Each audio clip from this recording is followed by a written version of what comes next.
Alors, pendant qu'on fait des pauses publicitaires, Xavier Dolan se dispute avec Marc Cassivi dans Twitter qui n'aime pas le Titanic. Oui, mais ça suffit. Ça suffit, cette aversion et ce mépris envers Titanic qui relève de l'incompréhension. Oui. Un jour, on va s'asseoir ensemble, lui et moi, on regardera le film et on comprendra bien des choses. En On va pointer les détails. En On attendant... va dire, voici Marc, on est les bons. Mais je l'aime beaucoup, mais ça suffit maintenant. En attendant, je te présente, alors, Chili Gonzalez, montréalais d'origine, né ici, qui s'est autoproclamé, en fait, vous vous présentez comme le musical genius, qui est un peu votre marque de commerce. Ben, disons que pour moi, la musique, c'était une façon d'emporter mes fantasmes. Et quand j'ai vu le film Amadeus, qui était sur le vie de Mozart, qui est un film très populaire, mais très intelligent en même temps, je crois. Et ce film m'a donné envie d'être un génie musical. Et donc, de m'auto-proclamer ça... De ne pas être Salieri, d'être Mozart. Ben, de ne pas être Salieri. C'est plutôt un espoir qu'un fait. Oui. Et puis vous avez joué... En fait, vous avez fait un marathon de piano en temps continu. Et là, si on était dans les Guinness, ça serait vous, la personne qui a joué le plus longtemps en temps continu? Oui, 27 heures et 12 minutes. Sans arrêt. Aïe, aïe. Sans arrêt. Sans arrêt. Et sans répéter un morceau. Ouais. On n'a pas le droit de répéter les morceaux, donc c'était vraiment...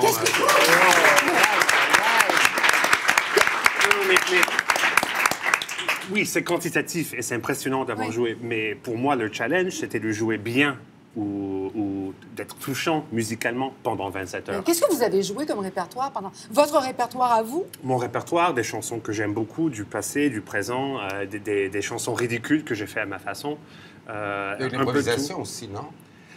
Un peu d'improvisation, mais je préfère avoir la réactivité et de pouvoir commenter sur les morceaux que je joue. L'improvisation, pour moi, pure, d'être dans l'espace comme ça et de jouer. Je ne le fais pas en public. Ça, je garde pour moi-même quand je joue le piano pour moi-même, de vraiment improviser sans but. Vous aviez dit que les qualités... Attends, faut que je retrouve ça là, dans toutes les notes que je perds tout le temps.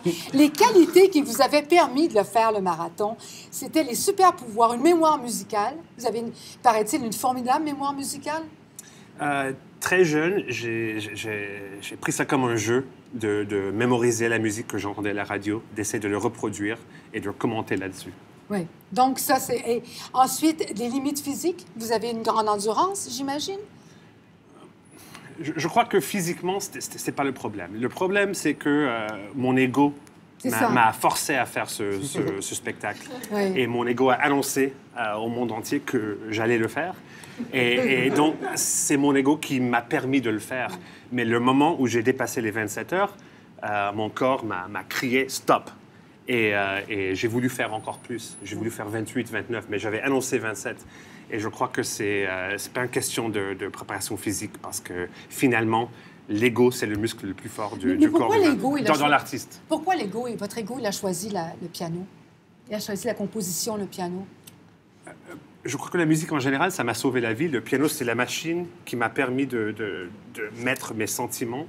Je sentais que j'avais pas le droit de mettre quelques sentiments, je sais pas, dans le milieu familial. Et donc, le piano est devenu le miroir. Donc, c'est pour ça que l'ego est toujours connecté à la musique pour moi. C'est peut-être pas la relation la plus pure du monde, mais c'est la relation que j'ai avec le piano. Pourquoi vous êtes parti de Montréal? Ben, Montréal, on est parti...